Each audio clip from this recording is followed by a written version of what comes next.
क्या सच में तीसरा विश्व युद्ध शुरू होने वाला है? व्लादिमीर पुतिन और ईरान के सुप्रीम लीडर खामेनी ने मिलकर अमेरिका को घेरने का एक ऐसा प्लान बना लिया है जिसे रोकना अब शायद वॉशिंगटन के बस में भी नहीं है। दर्शकों, यह सवाल इसलिए उठ रहा है क्योंकि मिडिल ईस्ट के आसमान में एक ऐसी चीज देखी गई है जिसने पेंटागन से लेकर इजराइल के वॉर रूम्स तक खलबली मचा दी है। रशिया ने छुपके से अपना सबसे डेंजरस, सबसे सिक्योर और सबसे ज्यादा रहस्यमय एयरक्राफ्ट ईरान भेज दिया है। Tupolev Tu-214PU। इस प्लेन को डिफेंस एक्सपर्ट्स और मीडिया डूम्सडे एयरक्राफ्ट कह रहे हैं। लेकिन सवाल यह है कि जब ईरान और अमेरिका के बीच स्ट्रेट ऑफ होर्मुज को लेकर डायरेक्ट जंग चल रही है तो पुतिन ने अपना यह उड़ता हुआ कमांड सेंटर तेहरान क्यों भेज दिया है? क्या ये सिर्फ एक डिप्लोमेटिक सपोर्ट है या फिर पर्दे के पीछे कुछ बहुत बड़ा पक रहा है? यूएस को झुकाने के लिए रशिया अब डायरेक्टली ईरान का साथ दे रहा है।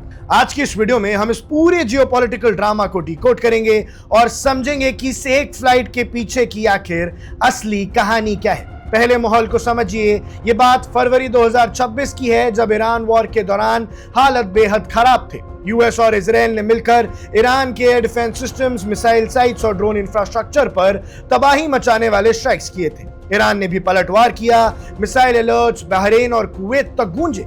यहां तक कि जॉर्डन के अंदर ईरानियन मिसाइल्स ने तहलका मचा दिया। मई 2026 में प्रेसिडेंट डोनाल्ड ट्रंप की तरफ से एक सीज फायर का ऐलान जरूर किया गया, लेकिन जमीन पर टेंशन्स कम नहीं हुई। ईरान साफ कह रहा है कि स्ट्रेट ऑफ होर्मुज पर उसी का हक है, जबकि यूएस का कहना है कि वो इस वाइटल शिपिंग रूट पर ईरान का कब्जा होने नहीं देगा। और भैया, जब इस्लामाबाद मेमोरेंडम साइन हो चुका था उसके बाद भी दोनों तरफ से हमले शुरू हो गए और अब ये जंग एक बार फिर से फुल स्केल वॉर की तरह चल रही है। अब इसी टेंशन के बीच अचानक फ्लाइट ट्रैकिंग डेटा पर एक ऐसी एंट्री दिखती है जो नॉर्मल नहीं है। मॉस्को से एक प्लेन उड़ता है और वो तेहरान में लैंड करता है, और वो कोई आम पैसेंजर प्लेन नहीं है, वो है रशिया का Tu-214PU। अब आप सोचेंगे कि इस प्लेन में ऐसी क्या बात है जो पूरी दुनिया परेशान है, इसको डूम्सडे नाम क्यों दिया गया है? दर्शकों, आमतौर पे जब दो देश आपस में बात करते हैं तो उनके नेता नॉर्मल वीआईपी जेट से ट्रैवल करते हैं, लेकिन Tu-214PU कोई नॉर्मल वीआईपी जेट नहीं है। ये एक फ्लाइंग कमांड पोस्ट है, एक उड़ता हुआ वॉर रूम। इस प्लेन को ऑपरेट करती है रूसी स्पेशल फ्लाइट स्क्वाड्रन, जो सिर्फ रशिया के टॉप पॉलिटिकल और मिलिट्री लीडरशिप यानी खुद व्लादिमीर पुतिन और उनके जनरल्स को ट्रांसपोर्ट करती है। इस प्लेन की सबसे बड़ी खासियत यह है कि यह एक हाई थ्रेट एनवायरनमेंट में भी सरवाइव कर सकता है। इसके अंदर ऐसे एडवांस्ड इंक्रिप्टेड कम्युनिकेशंस और सिक्योर डेटा लिंक्स लगे हैं जो न्यूक्लियर वॉर के दौरान भी काम कर सकते हैं। यानी दर्शकों, न्यूक्लियर वॉर से बचने के लिए भी ये प्लेन काम आता है।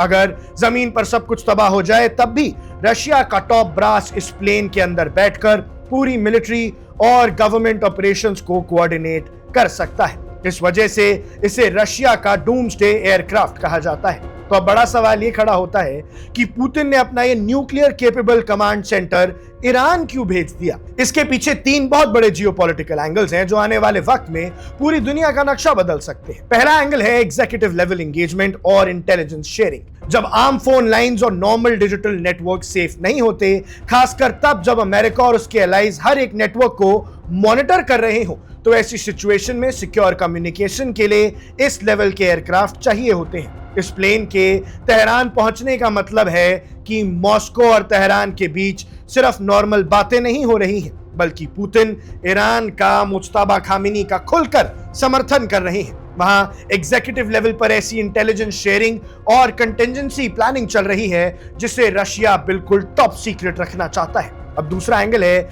Military technical cooperation.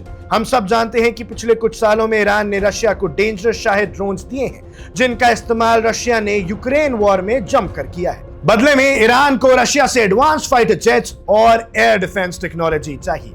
जब यूएस और उसके एलाइज ईरान के मिलिट्री इंफ्रास्ट्रक्चर को टारगेट कर रहे हैं तो रशिया का यह प्लेन आना इस बात का इशारा है कि शायद दोनों देश किसी बड़े मिलिट्री पैक्ट पर साइन कर रहे हैं, या फिर ईरान को यूएस के स्ट्राइक से बचाने के लिए रशिया अपनी टेक्निकल एक्सपर्टीज शेयर कर रहा है। और तीसरा सबसे बड़ा एंगल है a strategic signal to Washington.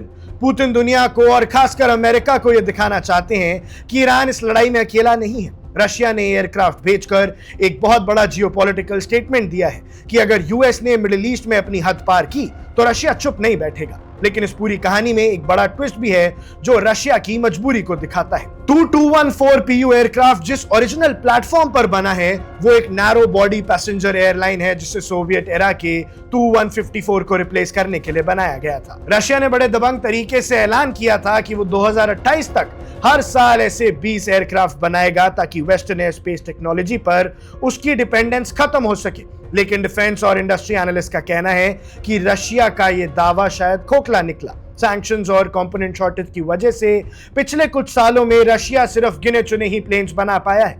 यानी रशिया के पास इस तरह के स्पेशलाइज्ड एयरक्राफ्ट बहुत ही लिमिटेड संख्या में है और उस लिमिटेड स्टॉक में से एक प्लेन को ईरान भेजना यह दिखाता है कि पुतिन के लिए ईरान का साथ देना इस वक्त कितना जरूरी है। वहां पुतिन खुद एक जंग लड़ रहे हैं लेकिन अपने डूम्सडे प्लेन को उन्होंने ईरान का साथ देने भेज दिया है। सोशल मीडिया और कुछ न्यूज चैनल्स पर इसको लेकर बड़े दावे भी किए जा रहे हैं। यह भी बात हो रही है कि रशिया ने ईरान को सबसे खूंखार वेपन भेज दिया है और वर्ल्ड वॉर 3 की शुरुआत की भी बात है। लेकिन एक जर्नलिस्ट के तौर पर हमें सच्चाई को समझना होगा। Tu-114 PU कोई बॉम्बर प्लेन नहीं है जो बॉम्ब गिराएगा और ना ही ये कोई फाइटर जेट है जो डॉग फाइट करेगा। ये एक कमांड एंड कंट्रोल नॉड है। ये हथियार नहीं बल्कि हथियारों को कंट्रोल करने वाला दिमाग है। लेकिन इसका मतलब ये बिल्कुल नहीं कि मामला छोटा है। भले ही ये प्लेन सीज फायर के दौरान या उसके आसपास डिप्लॉय किया गया हो, पर इसने ये साफ कर दिया कि मिडिल ईस्ट की आग अब सिर्फ एक रीजनल कॉन्फ्लिक्ट नहीं रही है, ये वर्ल्ड वॉर की तरफ बढ़ सकती है। एक तरफ यूएस, इजराइल और उनके वेस्टर्न लाइज हैं और दूसरी तरफ रशिया और ईरान का ये मजबूत होता एक्सेस। दोनों ही पक्ष पीछे हटने को तैयार नहीं है। स्ट्रेट ऑफ हॉर्मुज पर कंट्रोल को लेकर शुरू हुई ये छेड़छाड़ अब एक डेंजरस ग्लोबल गेम बन चुकी है। आने वाले दिनों में अगर यहाँ थोड़ी सी भी चूक हुई तो सीज फायर कब एक बड़े वॉर में बदल जाएगा किसी को पता भी नहीं चलेगा। देखना यह होगा कि वॉशिंगटन इस डूम्सडे सिग्नल का क्या जवाब देता है और अब रशिया को जवाब देने के लिए, पुतिन को जवाब देने के लिए ट्रंप क्या करते हैं। अब भैया मुज्तबा खामिनी और पुतिन का साथ देखकर अमेरिका को डर तो लग रहा होगा, क्योंकि पहले भी ऐसी रिपोर्ट्स आई थी कि अमेरिका के खिलाफ रशिया ने ईरान को इंटेलिजेंस प्रोवाइड की है। लेकिन अब हथियार आ रहे हैं, डूम्सडे प्लेन आ चुका है और क्या पता बैक चैनल में और भी काफी सारी चीजें रशिया ईरान को दे रहा हो। ऐसे में आपको जो भी लगता है, जो भी आपकी राय है, हमें कमेंट सेक्शन में जरूर बताइएगा। अब देख रहे हैं वन इंडिया, मैं हूं आकुर्ष Kaushik. Subscribe to One India and never miss an update. Download the One India app now.